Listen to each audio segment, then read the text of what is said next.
Look at you, sitting there in the dark blue light from your phone hitting your stupid face. It's 2 a.m. in the morning. You're scrolling through crypto Twitter or X or whatever dumb name it has this week. You see it. Just copped another 5 ETH, feeling zen. Aped into the new L2? This is the one. Bag secured? See you at the moon. And you feel it. That little twist in your gut. It's not FOMO about the price. It's worse. It's shame. Because your portfolio looks nothing like that. Burp. You're not feeling zen. You're feeling poor. In a room full of digital millionaires, you're the guy holding a bag of nothing. Here's the thing you're too emotionally stunted to admit. You're not trying to get rich. You're trying to become a character. The based, degen, the early adopter, the whale. You're buying an identity on credit, and the interest rate is your entire net worth. My name is Sam, and I'm here to explain how your desperate need to look successful in this circus is the only guarantee that you'll stay broke. Listen, this isn't about making a bad trade. That's a car crash. Dramatic, quick, you know what hit you. What we're talking about is carbon monoxide poisoning. It's silent, it's systemic, and by the time you realize you can't breathe, your portfolio is brain dead. The poison is the performance, the act of keeping up. You're not being rugged by a dev. You're being socially engineered by your own desperation. Let's start with the disease. It's called relative deprivation. Big term, simple meaning. You don't measure your wealth against your bank account. You measure it against the highlight reel of everyone around you. In the real world, if your neighbor buys a BMW, you might feel a twinge. In crypto, your neighbor is a pseudonymous anime profile that just posted a screenshot of a $2 million SOL buy. Your reference point for doing okay is completely, hilariously insane. And the worst part? 90% of it is fake. The other 10% is from people who got lucky in 2016 and you will never, ever catch up to. But you try. Oh, you try. This creates a psychological pressure cooker. You need to be in the conversation to have the right PFP. To be able to say, yeah, I got some of that when a new coin gets mentioned. This isn't investing. This is social climbing on a ladder made of pure volatility. And every rung costs you money. So you start funding your new identity. And here are the 3 quiet ways you bleed out. Number 1, forced trades. You see 10 threads hyping some new omni-chain AI GambleFi derivative. You don't understand it, you don't care, but everyone's talking. So you throw $200 at it, just to be part of the club, just to have skin in the game. It's a non-conviction trade, a social entry fee. You do this twice a week? Cool. Let's do the math you're allergic to. That's $400 a week. Over 52 weeks. That's, let me guess, you need a calculator. It's $20,800.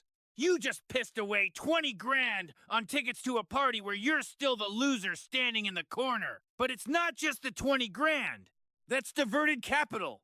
If that money sat in your core strategy and got a conservative 20% a year, which you won't, but let's pretend you're also missing out on $4,160 in gains. So your total annual cost for being in the chat is almost $25,000. For what? To post a rocket emoji you don't even believe in. Number 2, my personal favorite, leverage as lifestyle. You don't have 5 ETH, but you want to talk like you have 5 ETH. So, you take your 1 ETH and you slap 5x leverage on it.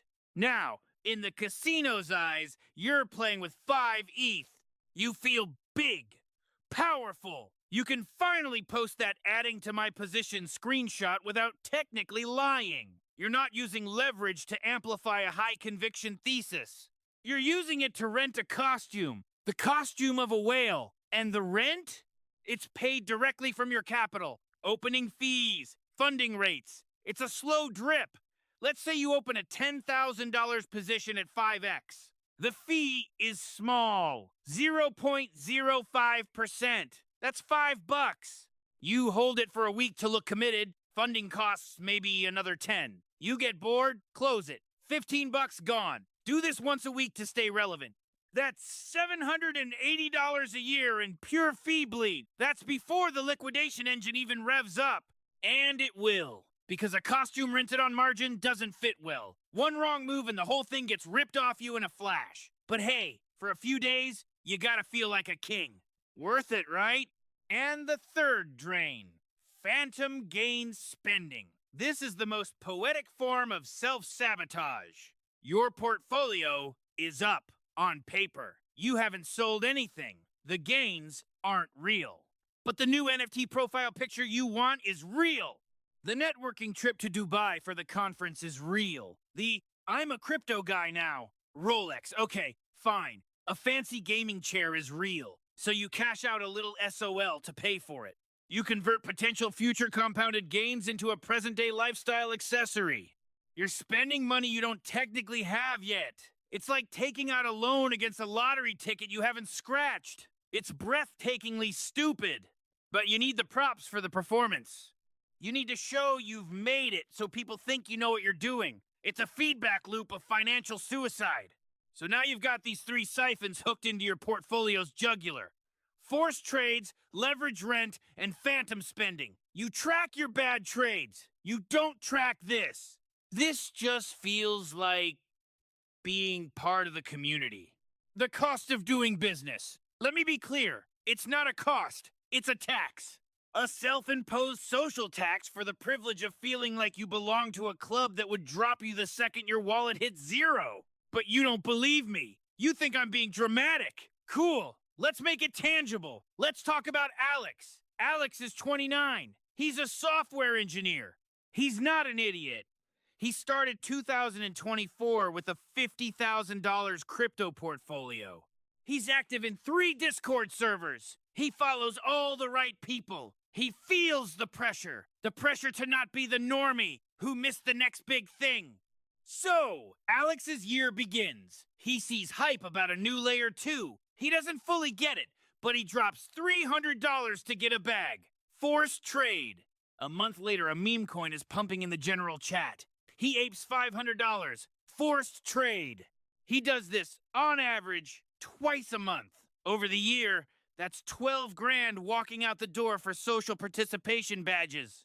Then there's leverage. The big narrative one quarter is an altcoin everyone calls a blue chip. The alpha chat is going nuts. Alex wants to show he's a serious player, not some small-time holder. He uses 5x leverage on a $5,000 position to buy it. He pays the fees. He holds through a wobble to prove his conviction. Gets liquidated on a weekend dip. There goes $2,500. It happens one more time. Another 2 grand gone. Total leverage lifestyle cost, let's call it $4,500 between the fees and the liquidations. And the spending. His portfolio has a good month. He's up $8,000 on paper. To celebrate and to signal his success, he cashes out $3,000 for a new PC and a VIP ticket to a crypto conference. Phantom gains spending. He does this a couple times. 5 grand gone. Converted from volatile, unrealized gains into permanent, realized lifestyle dust. Now, let's look at the market. For Alex's sake, let's say the market was completely flat all year. His core holdings? Still worth $50,000.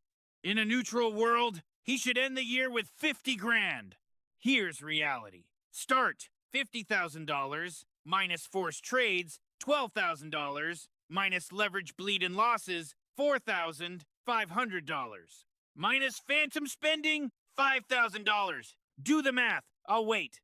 That leaves him with $28,500. His portfolio is down over 40% in a flat market. No bear market, no catastrophic rug pull. Just the quiet, relentless friction of trying to keep up appearances.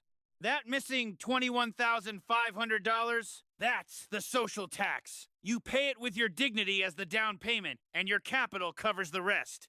Let that sink in for a second. You can do everything right. Be in the right servers, follow the right threads, parrot the right narratives. And you can still vaporize nearly half your money without the market ever moving against you. You're not losing to the whales. You're losing to your own reflection in the Discord mirror. So what's the solution? Become a hermit? Delete all your apps? Maybe. But there's a smarter play.